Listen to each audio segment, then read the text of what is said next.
On se retrouve pour ce 4e jour du coffret Confiance en soi.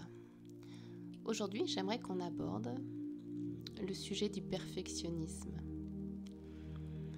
On va dire qu'on a souvent tendance à viser la perfection, à ne pas oser se lancer par peur de ne pas faire tout parfaitement dès la première fois.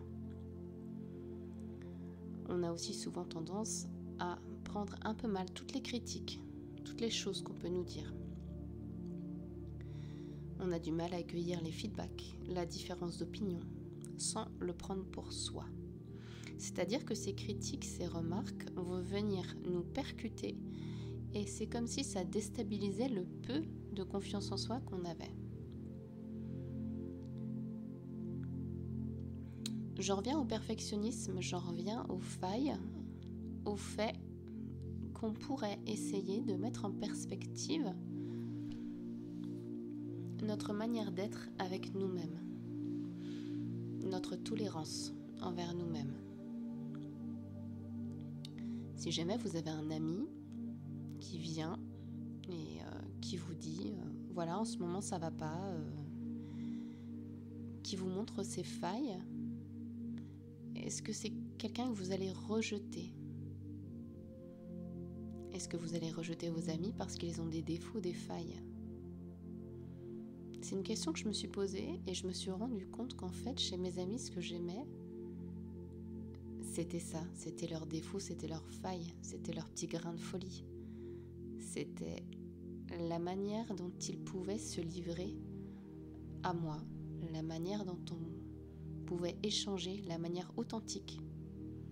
Les échanges d'idées, les échanges en profondeur, c'est ça que j'apprécie. Et je me rends compte que ce côté intolérant qu'on peut avoir avec nous-mêmes, c'est comme si on essayait d'être l'ami parfait.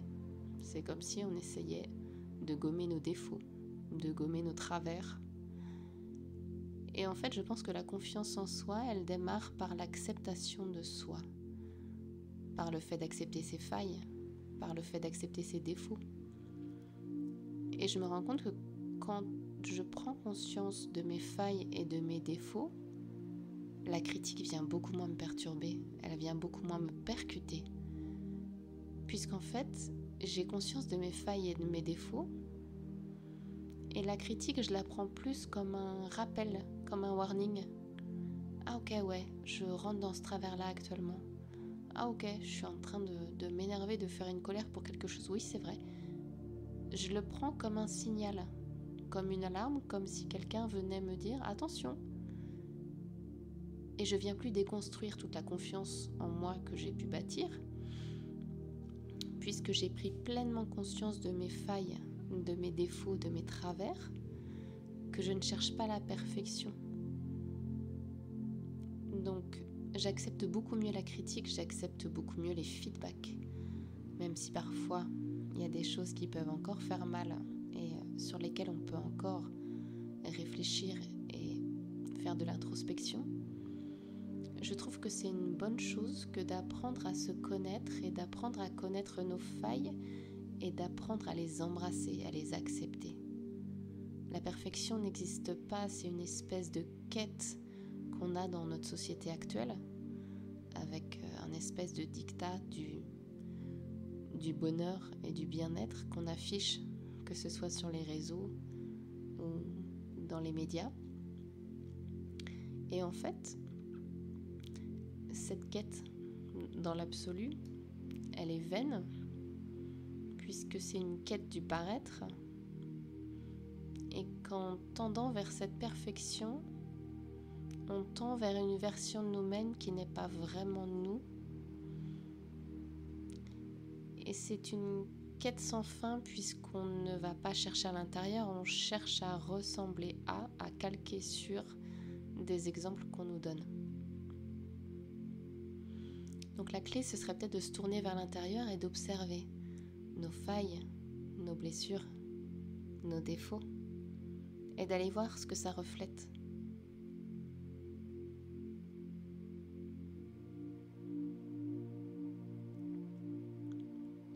Il y a certains défauts, certaines blessures qui sont des réactions. Il y a certaines blessures qui nous viennent de notre enfance, qui vont nous programmer dans certains conditionnements, certains modes de fonctionnement, qui vont faire qu'on va réagir à certaines situations. Et je pense qu'on a meilleur temps d'aller voir la cause première, la mémoire originelle de cette blessure, d'aller la guérir, d'aller la transformer, pour ensuite que les choses du quotidien ne viennent plus réveiller cette mémoire-là. C'est comme apaiser nos parts blessées. Et on n'est plus du coup en réaction à notre environnement, on est plutôt dans une observation et dans l'acceptation. Donc si tu le souhaites, je t'invite à prendre ton carnet et à observer chez toi, si tu pouvais noter tes failles.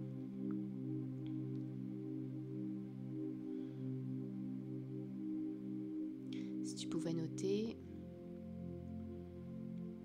tes défauts, tes petits travers. Et tu peux même essayer de te rappeler la dernière fois qu'on te les a fait remarquer ou que tu les as remarqués. Et tu peux essayer de regarder ce qui provoque en toi ces failles-là, quand est-ce qu'elles sont exacerbées.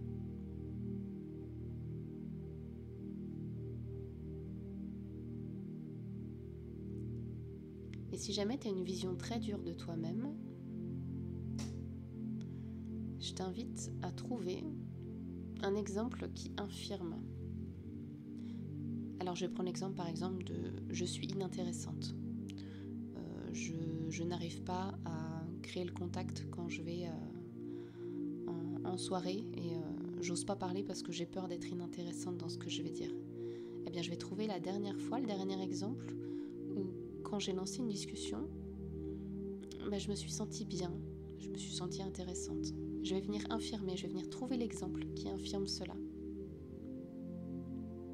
Et je vous invite à chaque faille que vous trouvez à trouver un contre-exemple. Ça va vous montrer que vos défauts, que vos travers, ils sont pas là tout le temps.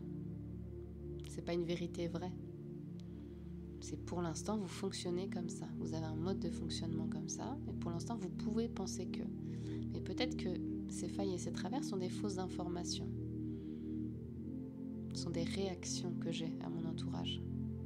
Je vous invite à vous pencher sur les soins de libération de mémoire cellulaire qui sont très efficaces pour venir déprogrammer en profondeur la mémoire originelle qui s'est engrammée.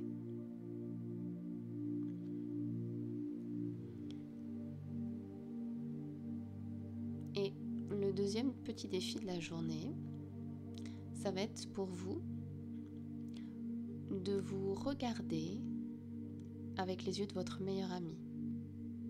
Vous allez aujourd'hui vous observer et à chaque fois que vous le pouvez, vous essayez de vous regarder avec les yeux de votre meilleur ami, c'est-à-dire avec bienveillance, avec tendresse, avec douceur, d'arrêter de s'auto-juger, de s'auto-blâmer.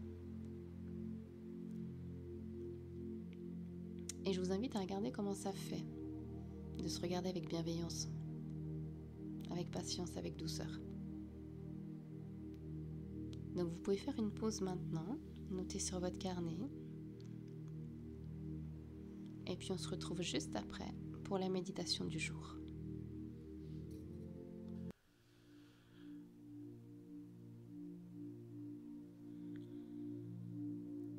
Bienvenue dans ce 4e jour du coffret Confiance en soi. Pour ce 4e jour, on va venir observer, regarder et se réconcilier avec toutes nos parts d'ombre, nos défauts, nos imperfections. On va se reconnecter à soi-même et on va s'accepter tel que l'on est. Je t'invite pour cela à prendre quelques respirations afin de te recentrer dans ton corps. Prends conscience de l'air qui rentre et qui sort. Tu peux pleinement plonger à l'intérieur de toi.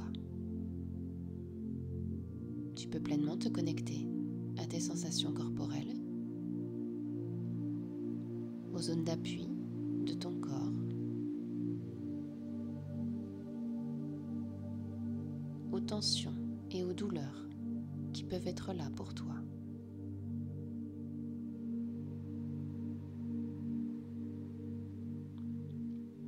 Essaye de ressentir chaque partie de ton corps, de t'immerger complètement.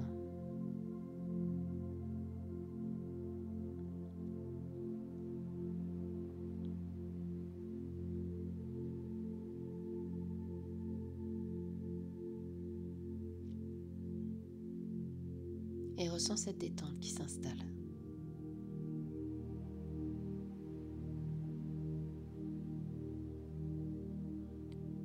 Durant ce moment hors du temps, je t'invite maintenant à aller au niveau de ton cœur, là où est la porte que l'on a pu visiter les autres jours. Ressens pleinement ce cœur qui bat.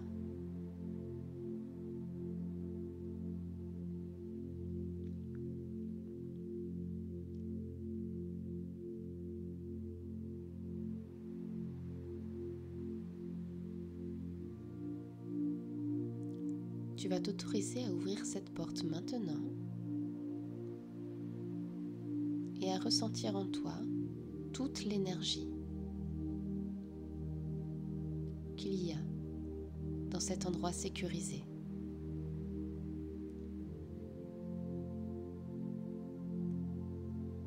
Prends le temps de ressentir dans tout ton corps.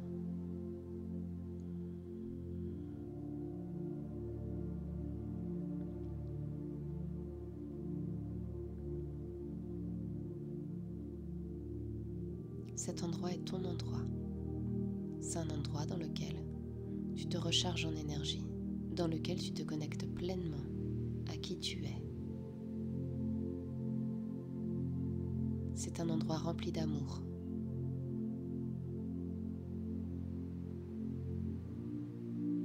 C'est un endroit dans lequel tu peux te déposer en toute confiance, en toute sécurité.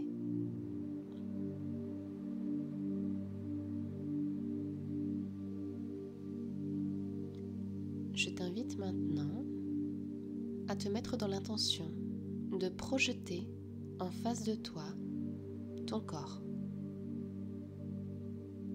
C'est-à-dire que tu vas mettre en face de toi comme un double. Ce double est face à toi et tu le regardes.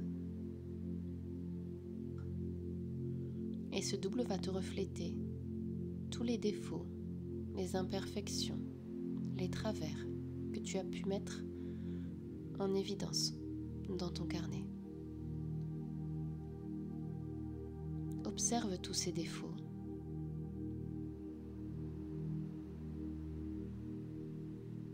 Observe tes imperfections.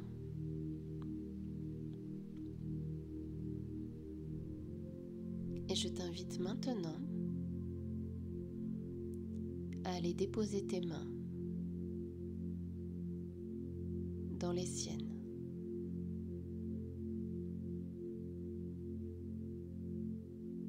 C'est comme si tu prenais dans tes mains le double qui est face à toi, le double qui est plein d'imperfections, plein de défauts.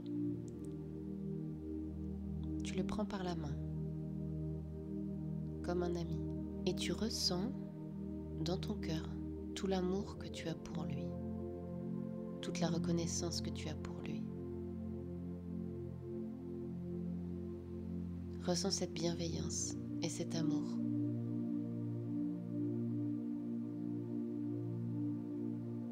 Ressens ce regard que tu portes sur lui,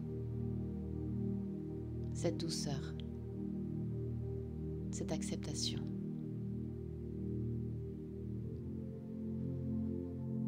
Et tu le remercies. Tu le remercies de tout ce que vous avez traversé. Tu le remercies d'être tel qu'il est, avec ses défauts. Prends conscience de cette force en toi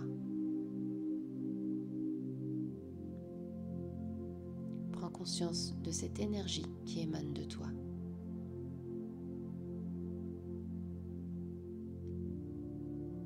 Et de ton cœur, par une énergie d'amour inconditionnel qui va remplir complètement ce double. Cette énergie part de ton cœur, circule dans tes bras et passe de tes mains aux mains de ton double. Et cette énergie va le remplir intégralement.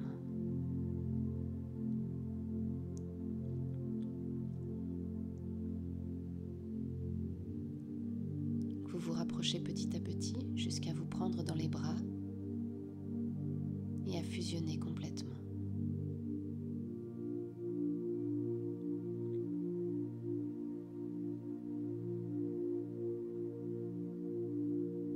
Tu peux remercier ce corps qui t'accompagne depuis le début. Tu peux l'entourer d'amour. Et tu peux remercier toutes ces facettes de toi. Tous les petits défauts. Toutes ces facettes qui ont souffert.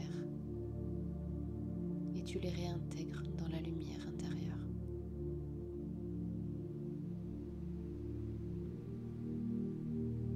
C'est comme si tu acceptais pleinement toutes tes parts d'ombre. C'est comme si tu prenais conscience que ces parts d'ombre t'ont permis de survivre, t'ont permis d'être là aujourd'hui, qui tu es. Et prends conscience de l'amour que tu as pour toi-même. Et je te laisse le soin de faire circuler cet amour dans tout ton corps et de ressentir toutes ces parcelles de toi qui s'éclairent, cette réunification qui s'opère.